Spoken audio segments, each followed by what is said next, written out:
Goodness T V അവതരിപ്പിക്കുന്ന റേമായുടെ പുതിയ എപ്പിസോഡിലേക്ക് ഏവർക്കും ഹാർദവമായ സ്വാഗതം. നമുക്ക് നമ്മുടെ കൂടെയുള്ള വൈദികരെ പരിചയപ്പെടാം. അത് ബഹുമാനപ്പെട്ട ജസ്റ്റിൻ കപ്പലുമാക്കലച്ചൻ, ഇത് ബഹുമാനപ്പെട്ട ഷെറിൻ പറമ്പേനച്ചൻ, ഇത് ബഹുമാനപ്പെട്ട ജോസഫ് ഓണാട്ടച്ചൻ, ഞാൻ അഖിൽ പത്തില്ലച്ചൻ. നമ്മൾ കഴിഞ്ഞ എപ്പിസോഡിൽ പറഞ്ഞു വെച്ചത് യേശു ക്രിസ്തുവിൻ്റെ മനുഷ്യാവതാരത്തെക്കുറിച്ചും യേശു ക്രിസ്തുവിൻ്റെ നാമത്തിലൂടെ നമുക്ക് കിട്ടുന്ന ദൈവികമായ കൃപാവരങ്ങളെക്കുറിച്ചുമാണ്. ആകാശത്തിന് കീഴെ രക്ഷയ്ക്കായി മറ്റൊരു നാമവും നൽകപ്പെട്ടിട്ടില്ല, അത് യേശുവിൻ്റെ നാമം മാത്രമാണ് നമ്മൾ പറഞ്ഞു വെക്കുകയുണ്ടായി. ഈ യേശു ക്രിസ്തുവിൻ്റെ ജീവിതത്തിലുള്ള അല്ലെങ്കിൽ യേശു ക്രിസ്തുവിൻ്റെ രക്ഷാകര രഹസ്യങ്ങളെക്കുറിച്ച് കൂടുതൽ അറിയുവാനും ചിന്തിക്കുവാനുമാണ് നാം എല്ലാവരും ഇവിടെ ഇപ്പോൾ ആയിരിക്കുന്നത്. അതായത് യേശു ക്രിസ്തുവിൻ്റെ മനുഷ്യാവതാരം, യേശു ക്രിസ്തുവിൻ്റെ രഹസ്യ ജീവിതം, യേശു ക്രിസ്തുവിൻ്റെ പരസ്യ ജീവിതം, പീഡാസഹനം, കർത്താവിൻ്റെ കുരിശുമരണം, യേശുവിൻ്റെ ഉത്ഥാനം, യേശുവിൻ്റെ സ്വർഗാരോഹണം. ഈ മനുഷ്യാവതാര രഹസ്യങ്ങൾ അറിഞ്ഞിരിക്കുക ഒരു ക്രിസ്ത്യാനിയെ സംബന്ധിച്ചിടത്തോളം, അറിഞ്ഞിരിക്കുക മാത്രമല്ല അതിൽ വിശ്വസിക്കുക ഒരു ക്രിസ്ത്യാനിയെ സംബന്ധിച്ചിടത്തോളം വളരെ പ്രധാനപ്പെട്ട കാര്യമാണ്. കഴിഞ്ഞ എപ്പിസോഡിൽ നമ്മൾ വിശ്വാസ പ്രമാണത്തെക്കുറിച്ചെല്ലാം പറയുകയുണ്ടായി. വിശ്വാസ പ്രമാണങ്ങളിലെല്ലാം നാം ഏറ്റുപറയുന്നത് യേശു ക്രിസ്തുവിൻ്റെ മനുഷ്യാവതാരത്തെക്കുറിച്ചും യേശു ക്രിസ്തുവിൻ്റെ രക്ഷാകര രഹസ്യങ്ങളെക്കുറിച്ചുമാണ്. ഇത് വിശ്വസിക്കുകയും ഏറ്റുപറയുകയും പ്രഘോഷിക്കുകയും ചെയ്യുക ഒരു ക്രിസ്ത്യാനിയെ സംബന്ധിച്ചിടത്തോളം വളരെ പ്രധാനപ്പെട്ട ഒരു കാര്യമാണ്. ഈ രക്ഷാകര രഹസ്യങ്ങൾ തീർച്ചയായിട്ടും നമ്മൾ വിശ്വാസ പ്രമാണത്തിൽ ഏറ്റുപറയുന്ന നമ്മുടെ കേന്ദ്രമാണ് കേട്ടോ, നമ്മുടെ ജീവിതത്തിന്റെ കേന്ദ്രമാണ്. അതിലേക്ക് കടന്നു വരുന്നതിന് മുമ്പ് ഈ രക്ഷാകര രഹസ്യങ്ങൾ നമുക്ക് വിശ്വസനീയമായി തീർന്നത് എങ്ങനെയാണ്, ഇതെങ്ങനെയാണ് നമ്മുടെ പക്കലേക്ക് കടന്നു വന്നത് എന്ന് ധ്യാനിക്കുന്നത് ചിലപ്പോൾ നല്ലതായിരിക്കാം. അതിനുവേണ്ടി എടുക്കാൻ ഉപയോഗിക്കുന്ന തിരുവചന ഭാഗം യോഹന്നാൻ ശ്ലീഹ എഴുതിയ 1-ാം ലേഖനം 1-ാം അധ്യായം മുതലുള്ള 1-ാമത്തെ വാക്യമാണ്. ആദ്യം മുതൽ ഉണ്ടായിരുന്നതും ഞങ്ങൾ കേട്ടതും സ്വന്തം കണ്ണുകൊണ്ട് കണ്ടതും സൂക്ഷിച്ച് വീക്ഷിച്ചതും കൈകൊണ്ട് സ്പർശിച്ചതുമായ ജീവന്റെ വചനത്തെ പറ്റി ഞങ്ങൾ അറിയിക്കുന്നു. ഇതെവിടെ നിന്ന് നമുക്ക് ലഭിച്ചു എന്ന് പറഞ്ഞാൽ ഇത് ജീവിക്കുന്നവരുടെ സാക്ഷ്യമായിരുന്നു. യേശുവിനെ അനുഭവിച്ചറിഞ്ഞവരെ, അവന്റെ മനുഷ്യാവതാരം, അവന്റെ പീഡാസഹനം, രഹസ്യ ജീവിതം, പരസ്യ ജീവിതം എല്ലാം കണ്ടനുഭവിച്ചവര് ഇതൊരു സാക്ഷ്യമായിട്ട് അവരുടെ എക്സ്പീരിയൻസിൽ നിന്നും, അവർ ദൈവത്തെ അനുഭവിച്ചതിൽ നിന്നും അവർ പറഞ്ഞു വെച്ചതാണ് ഈ രക്ഷാകര രഹസ്യങ്ങൾ മുഴുവനും ഈശോയുടെ ജീവിതമായിട്ട് ബന്ധപ്പെടുത്തി. എന്നിട്ട് പറഞ്ഞു, ജീവൻ വെളിപ്പെട്ടു, ഞങ്ങളത് കണ്ടു, അതിന് സാക്ഷ്യം നൽകുകയും ചെയ്യുന്നു. ശിഷ്യന്മാർ കണ്ടതിന്റെ സാക്ഷ്യമാണ് ഇന്ന് സുവിശേഷങ്ങളിലൂടെ നമുക്ക് ലഭിച്ചിരിക്കുന്നതും ഈ സാക്ഷ്യമാണ് ഇന്ന് തലമുറകളിലേക്ക് നമ്മൾ കൈമാറുന്നതും. അതുകൊണ്ട് തന്നെ നമ്മളെ നോക്കി ഓരോ ക്രൈസ്തവനും അഭിമാനത്തോടുകൂടി പറയാൻ പറ്റണം, നമ്മൾ എല്ലാവരും സാക്ഷികളാണ്. അതുകൊണ്ട് ഈശോ ശിഷ്യന്മാരെ അയക്കുമ്പോഴും ഈശോ ശിഷ്യന്മാരോട് പറയുന്നുണ്ട്, നിങ്ങൾ എൻ്റെ സാക്ഷികളാണ് എന്ന് പറയുന്നത്. ഈ സാക്ഷികൾ എന്ന് പറഞ്ഞു കഴിഞ്ഞിട്ടുണ്ടെങ്കിൽ ഈശോ ജീവിച്ചതിൻ്റെ സാക്ഷികൾ. അവൻ്റെ മനുഷ്യാവതാരം, ഈ രക്ഷാകര രഹസ്യങ്ങളുടെ കേന്ദ്രഭാഗം എന്ന് പറയുന്നത് പീഡാസഹനം, മരണം, ഉത്ഥാനം, സ്വർഗാരോപണം. ഇത് മൂന്നുമാണ് ഈ രക്ഷാകര രഹസ്യത്തിന്റെ കേന്ദ്രഭാഗം എന്ന് പറയുന്നത്. അപ്പോൾ ഈശോ ശിഷ്യന്മാരോട് പറയുന്നുണ്ട്, നിങ്ങൾ സാക്ഷികളാണ് എന്നാണ് പറയുന്നത്. നമ്മുടെ പൂർവ്വപിതാക്കന്മാര്, ശിഷ്യന്മാർ അവർ കണ്ടതിനെക്കുറിച്ച് സാക്ഷ്യപ്പെടുത്തുമ്പോൾ അവരിൽ നിന്ന് നമുക്ക് പകർന്നു കിട്ടിയ പാരമ്പര്യം തിരുവചനത്തിലൂടെ അവർ സാക്ഷ്യപ്പെടുത്തിയിരിക്കുന്നത്, എഴുതി വെച്ചിരിക്കുന്നതിന്റെ സാക്ഷികളാണ് നമ്മൾ ഓരോരുത്തരും ഈ ഒരു തലമുറയിൽ. അതായത് സാക്ഷി ജീവിതം അല്ലെന്നുണ്ടെങ്കിൽ യേശുവിൻ്റെ സാക്ഷിയായിരിക്കുക വളരെ അത്യാവശ്യമുള്ളൊരു കാര്യമാണ്. അതായത് നമ്മൾ പലപ്പോഴും ഇങ്ങനെ ചിന്തിക്കാറുണ്ട്, തോമാസ് ലീഹായെ നമ്മൾ അവിശ്വാസിയായി ചിത്രീകരിക്കാറുണ്ട്. ഒരു പരിധിവരെ ആ വിശ്വാസം ശരിയാണ്. കാരണം ഈശോ പോലും പറയുന്നുണ്ട്, നീ കണ്ടതുകൊണ്ട് വിശ്വസിച്ചു, കാണാതെ വിശ്വസിക്കുന്നവർ ഭാഗ്യവാന്മാർ എന്നൊക്കെ പറയുന്നുണ്ട്. എന്നാൽ പോലും ഞാൻ ചിന്തിച്ചിട്ടുണ്ട്, തോമാസ് ലീഹ യഥാർത്ഥത്തിൽ ഈശോയുടെ ഉത്ഥാനം കണ്ടില്ലായിരുന്നെങ്കിൽ അദ്ദേഹത്തിന് വചനപ്രഘോഷണം എങ്ങനായി പോയേനെ. അദ്ദേഹം വിദൂരമായി ഭാരതത്തിൽ വന്നു, നമ്മൾ വിശ്വസിക്കുന്നു അദ്ദേഹം ഭാരതത്തിൽ വന്നു. ഭാരതത്തിൽ വന്നിട്ട് ഇവിടെ നിന്നിരുന്ന സംസ്കാരത്തിൽ വന്ന് ഒരിക്കലും സാധ്യതയില്ലാത്ത ഒരു കാര്യത്തെക്കുറിച്ചാണ് പുള്ളി പ്രസംഗിക്കുന്നത്.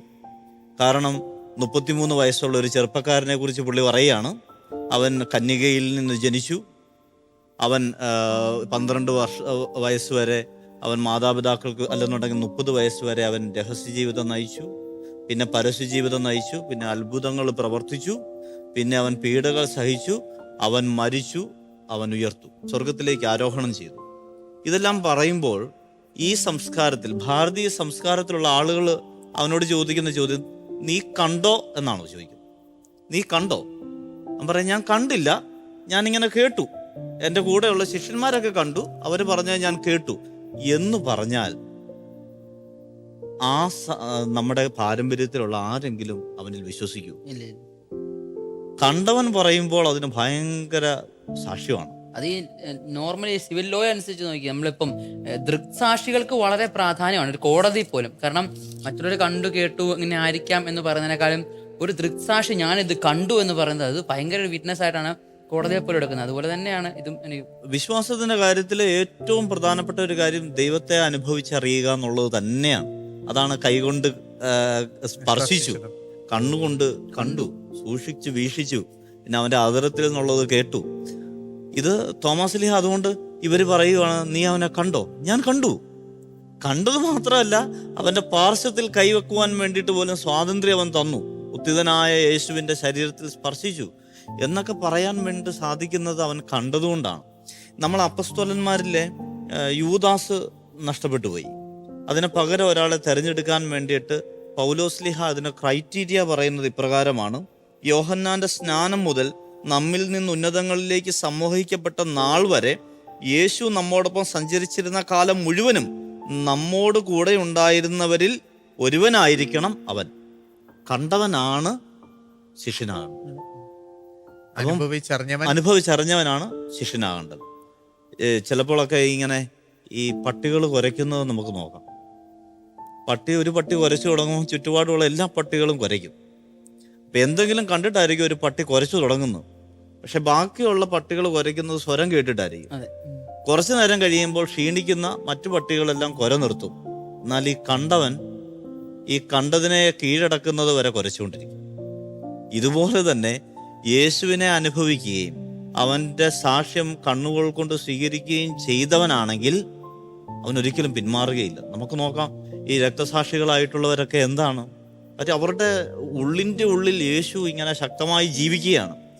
അത് സിംഹക്കുഴികളിലേക്ക് എറിയപ്പെടുമ്പോഴും തീപ്പന്തങ്ങളായി കത്തുന്ന സമയങ്ങളിലും അവരുടെ നാവുകളിൽ യേശു എന്ന നാമം ഉണ്ട്. അവരുടെ നാവുകളിൽ ദൈവസ്തുതികൾ ഉയരുന്നു. കാരണം എന്താണ്? അവർക്ക് അനുഭവമാണ്. കർത്താവ് എത്രയോ നല്ലവനാണെന്ന് രുചിച്ചറിയുവൻ എന്ന് പറയുന്നവരുടെ ഉള്ളിലെ ഈ അനുഭവമാണ്. യേശുവിനെ അവർ അനുഭവിച്ചു. ഈ തിരുവചനം തന്നെ ഇതുപോലെ തന്നെ ഈ പത്രോസും യോഹന്നാനും പറയുന്നുണ്ട്. ന്യായാധിപ സംഘത്തിന് മുമ്പിൽ മരണം തങ്ങളുടെ മുമ്പിൽ നിൽക്കുമ്പോൾ അവരാവശ്യപ്പെടുന്ന ഏക കാര്യം, ഈ ന്യായാധിപ സംഘം, ഇതേ സംഘം ഏതാനും ആഴ്ചകൾക്ക് മുമ്പ് തൂക്കിലേറ്റിയവനെ കുറിച്ച് ഇനി നിശബ്ദരായിരിക്കാൻ വേണ്ടി ഈ പത്രോസിനോടും യോഹന്നാനോടും പറയും. നമുക്കറിയാം, പത്രോസ് യേശുവിന്റെ പീഡാസവന സമയത്ത് അവൻ ഓടി രക്ഷപ്പെട്ടവനാണ്, യേശുവിനെ തള്ളിപ്പറഞ്ഞവനാണ്. പരിശുദ്ധാത്മാവ് വന്നു കഴിയുമ്പോൾ ഈ മനുഷ്യൻ പറയുന്ന വാചകം ഇപ്രകാരമാണ്: എന്തെന്നാൽ ഞങ്ങൾ കാണുകയും കേൾക്കുകയും ചെയ്ത കാര്യങ്ങളെക്കുറിച്ച് സംസാരിക്കാതിരിക്കാൻ ഞങ്ങൾക്ക് സാധ്യമല്ല എന്ന് പറഞ്ഞു കഴിഞ്ഞിട്ട് ഞങ്ങൾ അനുഭവിച്ചറിഞ്ഞ ഒരു സത്യമാണ് ഞങ്ങൾ പ്രഖ്യാപിക്കുന്നത്. ഞങ്ങൾ കണ്ട ഒരു മനുഷ്യനുണ്ട്, ഉദ്ധിതനാൻ. ഞങ്ങൾ കണ്ട ഒരു മനുഷ്യനുണ്ട്, അവൻ സ്വർഗാരോഹണം ചെയ്തു. ഇത് അവർ ഈ ലോകത്തോട് മുഴുവൻ പ്രഖ്യാപിക്കുകയാണ്. അതുകൊണ്ട് ഈ രക്ഷാകര രഹസ്യങ്ങളിൽ നമ്മുടെ മാനദണ്ഡം ഈ സ്ലീഹന്മാരുടെ സാക്ഷ്യമാണ്. അവർ കണ്ട് അനുഭവിച്ച്. ഈ സ്ലീഹന്മാർ കേവലം നാവുകൊണ്ട് ഏറ്റുപറഞ്ഞ ഒരു സാക്ഷ്യം മാത്രമായിരുന്നില്ല അത്, കേട്ടോ. കാരണം നമുക്കറിയാം, 12 സ്ലീഹന്മാർ, ഈ യൂദാസ്കറിയാത്തയുടെ സ്ഥാനത്ത് മത്തിയാസ് ആ സ്ഥാനം ഏറ്റെടുക്കുന്നു. ഈ 12 സ്ലീഹന്മാരിൽ ഒരുവൻ മാത്രമാണ് സഭയുടെ പാരമ്പര്യം അനുസരിച്ച് രക്തസാക്ഷിയാകാതിരിക്കുന്നത്. ബാക്കി 11 പേരും രക്തസാക്ഷികളാണ്. എന്ന് വെച്ചാൽ ചോര കൊണ്ട് അവരെഴുതിയ ഒരു സാക്ഷ്യമാണ്. ചോര കൊണ്ട് അവരെഴുതി വെച്ചു, ഇവന്റെ ജീവിതം ഇപ്രകാരമായിരുന്നു, അവന്റെ മനുഷ്യാവതാരം ഇപ്രകാരമായിരുന്നു, അവന്റെ പരസ്യവും രഹസ്യ ജീവിതം, അതോടൊപ്പം തന്നെ അവന്റെ മരണം, അവന്റെ ഉത്ഥാനം, അവന്റെ സ്വർഗാരോപണം, അവർ ജീവൻ കൊണ്ട് എഴുതി വെച്ചിരിക്കുന്ന ഒരു സാക്ഷ്യമാണ് ഇന്ന് നമ്മുടെ ഓരോരുത്തരുടെയും ഭവനങ്ങളിൽ നമ്മൾ ഈ പൂജ്യം എന്നോണം കരുതുന്ന ഈ തിരുവചന ഭാഗം. അത് അവരുടെ സാക്ഷ്യമാണ്. എന്നിട്ട് അവർ കൂട്ടിച്ചേർത്ത് വയ്ക്കുന്നതാണ് നമ്മൾ ഒരു പ്രത്യേകമായിട്ട് ഇതൊരു അറിയിപ്പായിട്ട് എടുക്കേണ്ടത്. ഞങ്ങൾ കാണുകയും കേൾക്കുകയും ചെയ്തത് നിങ്ങളെയും ഞങ്ങൾ അറിയിക്കുന്നു. ഇത് ഓരോരുത്തരെയും അറിയിക്കുന്നു. എന്തിനു വേണ്ടിയാണെന്ന് അവര് അത് പറഞ്ഞു വെക്കുന്നു. ഞങ്ങളുമായി നിങ്ങൾക്കും കൂട്ടായ്മ ഉണ്ടാകേണ്ടതിനാണ് ഞങ്ങൾ ഇത് പ്രഘോഷിക്കുന്നത്. ഞങ്ങളുമായി നിങ്ങൾക്കൊരു കൂട്ടായ്മ വേണം. തീർച്ചയായിട്ടും ഇത് രക്ഷയുടെ സത്വാർത്തയാണ്. രക്ഷയുടെ സത്വാർത്തയിൽ മനുഷ്യരായ നമുക്ക് ഓരോരുത്തർ പങ്കുകാരാകണമെങ്കിൽ ഇത് വിശ്വസിച്ചേ തീരത്തുള്ളൂ. ഇവരുടെ സാക്ഷ്യം വിശ്വസിച്ചേ തീരത്തുള്ളൂ. വിശ്വസിക്കുന്നത് വഴിയായിട്ടാണ് നമ്മൾ ഇതിൽ പങ്കുകാരായി തീരുന്നത്. കാരണം നമ്മൾ ഇത് റിയൽ ആയിട്ട് കണ്ടില്ല. ഈ ശിഷ്യന്മാർ കണ്ടതുപോലെ റിയൽ ആയിട്ട് നമുക്കിത് കാണാൻ സാധിക്കുന്നില്ല. പക്ഷേ അവർ കണ്ട കാര്യം വിശ്വസിക്കുന്നത് വഴിയായിട്ട് നമ്മളത് അനുഭവിക്കുകയാണ്. ഈ അനുഭവത്തിലൂടെയാണ് നമ്മളും ക്രിസ്തുവിന്റെ സാക്ഷികളായി മാറുന്നത്. അതുകൊണ്ടാണല്ലോ വിശുദ്ധ കുർബാനയെ കുറിച്ചൊക്കെ പറയുമ്പോൾ വിശുദ്ധ കുർബാന ഈശോയുടെ രക്ഷാകര രഹസ്യങ്ങളെല്ലാം നമുക്ക് മുമ്പിൽ വീണ്ടും അവതരിപ്പിക്കപ്പെടുകയാണ്. ഈ അവതരിപ്പിക്കപ്പെടുന്ന യേശു ക്രിസ്തുവിന്റെ രക്ഷാകര രഹസ്യങ്ങളെ അത് പൂർണ്ണമായിട്ട് വിശ്വസിക്കുന്നത് വഴിയായിട്ടും നമ്മളും യേശു ക്രിസ്തുവിനെ അനുഭവിക്കുകയാണ്. ഈ അനുഭവിക്കുന്ന ക്രിസ്തുവിനെയാണ് യേശു ദൈവത്തിന്റെ പുത്രനാണ്, ദൈവമാണെന്ന് പറഞ്ഞ് വിശ്വസിച്ചുകൊണ്ട് നമ്മളും മറ്റുള്ള തലമുറകളിലേക്ക് കൈമാറ്റം ചെയ്യുന്നത്. ഇതിന്റെ കാര്യം പറഞ്ഞപ്പോൾ എനിക്ക് ഓർമ്മ വന്ന ഒരു കാര്യം എന്ന് പറഞ്ഞാൽ, നമ്മള് ക്ലാസ്സുകളിൽ പഠിച്ച ഒരു കാര്യമാണ്. അതായത് ഈ വിശ്വാസത്തിന്റെ കാര്യം പറയുമ്പോൾ, ഉദാഹരണം പറഞ്ഞാൽ ബാക്കി എല്ലാ കാര്യത്തിനും ആരെങ്കിലുമൊക്കെ വിറ്റ്നസ് ഉണ്ട്. ഉദാഹരണം പറഞ്ഞാൽ യേശു പരസ്യ ജീവിത കാലത്ത് ചെയ്ത കാര്യങ്ങൾ, അത്ഭുതങ്ങളൊക്കെ ചെയ്തപ്പോൾ ആരെങ്കിലുമൊക്കെ വിറ്റ്നസ് ആയിട്ടുണ്ട്. ഇനി ഉദ്ധിതനായതിനു ശേഷം ചെയ്ത കാര്യത്തിനും ഇഷ്ടംപോലെ വിറ്റ്നസ് ഉണ്ട്. പക്ഷെ നമ്മുടെ സെൻട്രൽ ഇവന്റ് ഏതാ? മീൻസ് വിശ്വാസത്തിന്റെ സെൻട്രൽ ഇവന്റ് എന്ന് പറയുന്നത് ഉത്ഥാനമാണ്. സത്യം പറഞ്ഞൊന്ന് ആലോചിച്ച് നോക്കിയേ, ഉത്ഥാനം നേരിട്ട് കണ്ടവരായിട്ട് ആരുമില്ല. ഒന്ന് ആലോചിച്ച് നോക്കിയേ, ഉത്ഥാനം നേരിട്ട് കണ്ടവരായിട്ട് ആരുമില്ല. അങ്ങനെ ഉള്ളവരായിട്ട് ആരും സുവിശേഷം രേഖപ്പെടുത്തിയിട്ടുമില്ല. പക്ഷെ എന്നിട്ടും അവർ കർത്താവിനെ കാണുമ്പോൾ പൂർണ്ണമായിട്ടും ആ അനുഭവത്തിന്റെ ബേസിസിൽ വിശ്വസിക്കുകയാണ്. ഇനി അത് മാത്രമല്ല അതിന്റെ ഒരു പ്രത്യേകത എന്ന് പറയുന്നത്, ഇത് വല്ല തോന്നലാണെന്ന് ഇരിക്കട്ടെ, തോന്നലാണെങ്കിൽ നമുക്ക് ആരെങ്കിലും പറഞ്ഞു തോന്നിയ ഒരു കാര്യത്തിൽ വിശ്വസിക്കാനായിട്ട് മറ്റുള്ളവർ തയ്യാറാവുമോ? ഇല്ല. ഇനി പറഞ്ഞ് പ്രചരിപ്പിക്കുന്ന ഒരു നുണയാണെന്നിരിക്കട്ടെ, സത്യമായിട്ട് ഇത് ഈ പറയുന്ന കാര്യം നുണയാണെന്ന് അറിയാവുന്ന കുറച്ചു പേരെങ്കിലും കാണുമല്ലോ, ശരിയല്ലേ? ആ കുറച്ചു പേരുണ്ടെങ്കിൽ അവർ ഈ പറഞ്ഞ കാര്യത്തിൽ വിശ്വസിക്കാനായിട്ട് തയ്യാറാവോ? കാര്യം ഇവർ പറഞ്ഞ് പ്രചരിപ്പിക്കുന്നുണ്ടെങ്കിലും ഈ പറഞ്ഞ നുണയ്ക്ക് വേണ്ടി ആരെങ്കിലും മരിക്കുവോ? ഇല്ല. നുണയ്ക്ക് വേണ്ടിയിട്ട് വേണമെങ്കിൽ കൊല്ലാൻ തയ്യാറായേക്കാം, മറ്റുള്ളവരെ കൊല്ലാൻ തയ്യാറായേക്കാം. അങ്ങനെയൊക്കെ പല വിശ്വാസങ്ങളും വളരുന്നുണ്ട്. എന്നാൽ ക്രൈസ്തവ വിശ്വാസം വളരുന്നെന്ന് പറയുന്നത് തങ്ങൾ കണ്ട കാര്യത്തെക്കുറിച്ച് പ്രഘോഷിക്കുന്നതിനും അതിനു വേണ്ടിയിട്ട് മരിക്കാൻ പോലും തങ്ങളെ പോലും വിട്ടുകൊടുക്കുന്നതുകൊണ്ടാണ്. ഞാനിങ്ങനെ ചിന്തിച്ചിട്ടുണ്ട്, എന്താണ് നമ്മുടെ ഉത്ഥാനത്തിന്റെ യഥാർത്ഥ അടയാളം? എന്തുകൊണ്ടാണ് യേശു ഉത്ഥിതനായി എന്നുള്ളതിന്റെ തെളിവെന്താണ്? ശൂന്യമായ കല്ലറ നമ്മൾ ബൈബിളിൽ കാണുന്നുണ്ട്. എന്നാൽ അതിനേക്കാളേറെ മനുഷ്യന്റെ ഉള്ളിലുള്ള വിശ്വാസമായിരിക്കണം കെരിഗ്മ, അതായത് പ്രൊക്ലമേഷൻ ഓഫ് ദ ഡിസൈപ്പിൾസ്. കാര്യം എന്താണ്? നമ്മളെല്ലാം ചർച്ച ചെയ്തതുപോലെ തന്നെ ഇവര് കണ്ട കാര്യം മരണം കൊണ്ട് പോലും സ്ഥിരീകരിക്കാൻ അവർ തയ്യാറായി എന്നുള്ളത് കൊണ്ടാണ് ഈ ക്രൈസ്തവ സഭ വളർന്നത്. 300 വർഷക്കാലം 10ഓളം ചക്രവർത്തിമാര് പീഡിപ്പിച്ചിട്ടും സഭ പിടിച്ചു നിൽക്കുകയും വളരുകയും ചെയ്തത് കണ്ടവരുടെയും അത് അനുഭവിച്ചവരുടെയും സാക്ഷ്യം മൂലമാണ്. അപ്പം നമ്മളുടെ സംബന്ധിച്ചിടത്തോളം യേശു ഉയർത്തു എന്നുള്ളതിന്റെ പ്രധാന തെളിവെന്ന് പറയുന്നത് കണ്ടവരുടെ സാക്ഷ്യമാണ്. ഇനി അത് മാത്രമല്ല, ഇത് ചിലപ്പോ ഞാൻ മനസ്സിൽ ഇങ്ങനെ പലപ്പോഴും ഇങ്ങനെ ആലോചിക്കാറുണ്ട്, ബാക്കി എല്ലാത്തിനും വിറ്റ്നസ് കൊടുത്തിട്ടുണ്ട്, എന്തുകൊണ്ട് ഈ സെൻട്രൽ ഇവന്റിന് മാത്രം കർത്താവ് ഒരു വിറ്റ്നസ് കൊടുത്തില്ല? പലപ്പോഴും മനസ്സിൽ കൂടെ ഈ പറഞ്ഞ വിശ്വാസത്തിന്റെ കാര്യം പോരുമ്പോൾ കടന്നു പോകുന്ന ഒരു കാര്യം ഇതാണ്. കർത്താവ് ഇങ്ങനെ ചിന്തിച്ചിട്ടുണ്ടാവും, അതായത് ഇതൊന്നുമില്ലെങ്കിലും വിശ്വസിക്കുന്നവരുണ്ടെങ്കിൽ അത് മതി എന്നുള്ളത്. ഇതൊന്നും കണ്ടില്ലെങ്കിലും കർത്താവില് വിശ്വസിക്കാനായിട്ട്, അങ്ങനെ എനിക്ക് സാക്ഷ്യം വഹിക്കാനായിട്ടുള്ളവരുണ്ടെങ്കിൽ അത് മതി എന്ന് കർത്താവ് ചിന്തിച്ചിട്ടുണ്ടാവും. ഒന്ന് ആലോചിച്ച് നോക്കിക്കേ. നമ്മുടെ അടുത്ത് പറയുന്ന ഒരു കാര്യമുണ്ടല്ലോ, മീൻസ് നിങ്ങൾ എന്നെ കണ്ടതുകൊണ്ട്, നമ്മുടെ തോമസ് ലീഹയുടെ അടുത്ത് കർത്താവ് തന്നെ പറയുന്ന ഒരു കാര്യമുണ്ട്, നിങ്ങൾ എന്നെ കണ്ടതുകൊണ്ട് വിശ്വസിച്ചു, കാണാതെ തന്നെ വിശ്വസിക്കുന്നവർ ഭാഗ്യവാന്മാർ. പക്ഷേ വിശ്വസിക്കുന്നവർ കാണും. അതായത് ഈ ആദ്യത്തെ രക്തസാക്ഷിയെ എസ്തപ്പാനോസും, അത് കല്ലേറുകൾ ഉണ്ടാകുന്നു, പീഡനങ്ങൾ ഉണ്ടായിക്കൊണ്ടിരിക്കുന്നു, മരിക്കാറാകുമ്പോൾ എസ്തപ്പാനോസ് സ്വർഗത്തിലേക്ക് കണ്ണുകൾ ഉയർത്തി നോക്കി എന്ന് പറഞ്ഞു. അവിടെ എസ്തപ്പാനോസ് സ്വർഗം തുറക്കപ്പെടുന്നതും ദൈവദൂതന്മാർ ഇറങ്ങുന്നതും കയറുന്നതും കണ്ടു. അപ്പം എസ്തപ്പാനോസ് കണ്ടു. അതാണ് അതവൻ വിശ്വാസം കൊണ്ട് കണ്ടൊരു കാര്യമാണ്. വിശ്വാസമാണ്. നമുക്കും ഇപ്പോൾ ഇന്നത്തെ തലമുറയിലുള്ള ആൾക്കാർക്കും യേശുക്രിസ്തുവിനെ കാണണമെങ്കിൽ ഒറ്റ വഴിയേ ഉള്ളൂ, അവന്റെ രക്ഷാകര രഹസ്യങ്ങളിൽ വിശ്വസിക്കുക. അവനെ വിശ്വസിക്കുന്നത് വഴി അവനെ കാണുവാനും അതുവഴി അനുഭവിക്കുവാനും വേണ്ടി വന്ന ആ കണ്ട ക്രിസ്തുവിന് വേണ്ടി മരിക്കുവാനും ക്രിസ്ത്യാനി തയ്യാറാകണം എന്ന് പറയുന്നതിന്റെ കാരണം ഇത് തന്നെയായിരിക്കണം. പരിശുദ്ധ അമ്മയെ കുറിച്ച് എലിസബത്ത് പറയുന്ന വലിയൊരു വാഴ്ത്തലുണ്ട്, കർത്താവ് അരുളി ചെയ്തത് നിറവേറുമെന്ന് വിശ്വസിച്ചവൾ ഭാഗ്യവതി. ഒരു നാള് ഒരു പെന്തക്കോസ്ത സഹോദരൻ എന്നെ ചോദ്യം ചെയ്ത ഒരു കാര്യമുണ്ട്. നിങ്ങൾ ഈ മാതാവിൻ്റെ പള്ളികൾ പറയുന്നു, മാതാവിന് വേണ്ടിയിട്ട് തിരുനാളുകൾ നടത്തുന്നു, ഇതിൻ്റെയൊക്കെ ആവശ്യമുണ്ടോ? ഈശോയെ ഏറ്റവും കൂടുതൽ സ്നേഹിച്ചത് മാതാവല്ലല്ലോ, മഗ്ദലന മറിയമല്ലേ?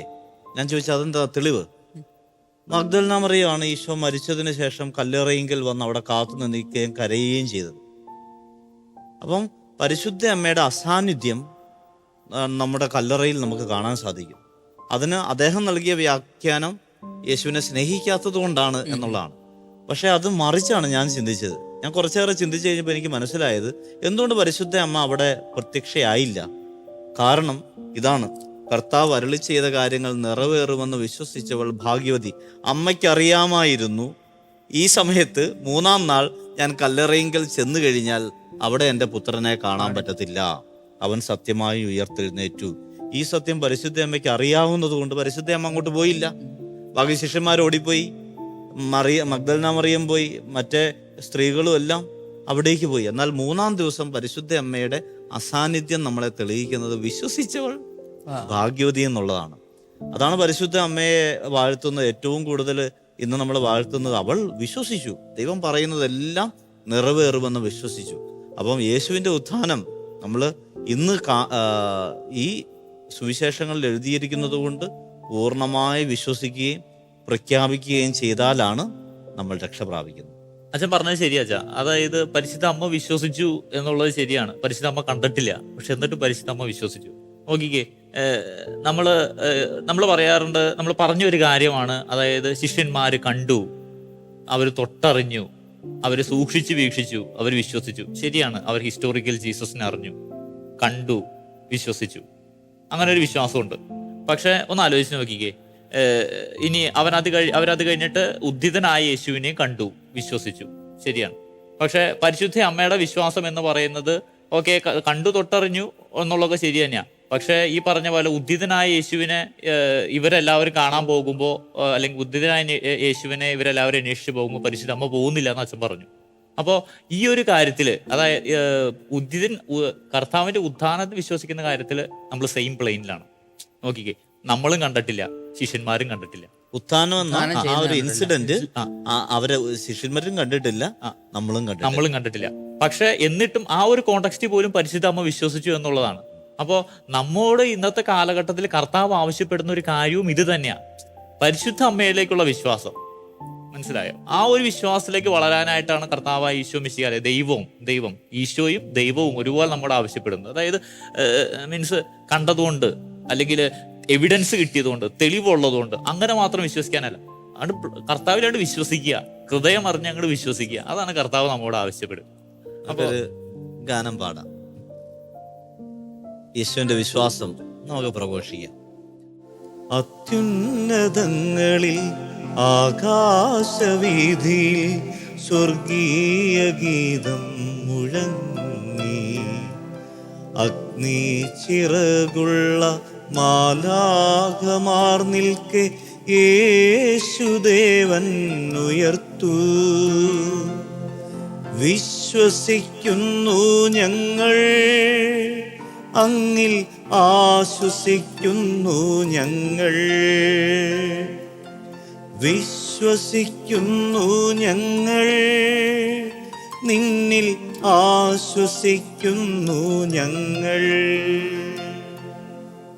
സ്നേഹം നിറഞ്ഞ സഹോദരങ്ങളെ, നമ്മുടെ വിശ്വാസത്തിന്റെ അടിസ്ഥാനം യേശുവിൻ്റെ ഉത്ഥാനമാണ്.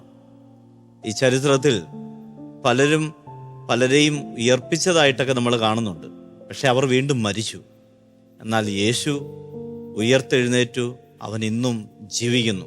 ഹെബ്രായ ലേഖനത്തിൽ പറയുന്നത് പോലെ യേശു ക്രിസ്തു ഇന്നലെയും ഇന്നും എന്നും ഒരേ ആൾ തന്നെ. ഈശോ തന്നെ പറയുന്നു, യുഗാന്തം വരെ ഞാൻ നിങ്ങളോടുകൂടെ ജീവനോടുകൂടെ ഉണ്ടായിരിക്കും. അത് വിശുദ്ധ കുർബാനയാണ്. ഉത്ഥിതനായ യേശുവിൻ്റെ സാന്നിധ്യമാണ് വിശുദ്ധ കുർബാന.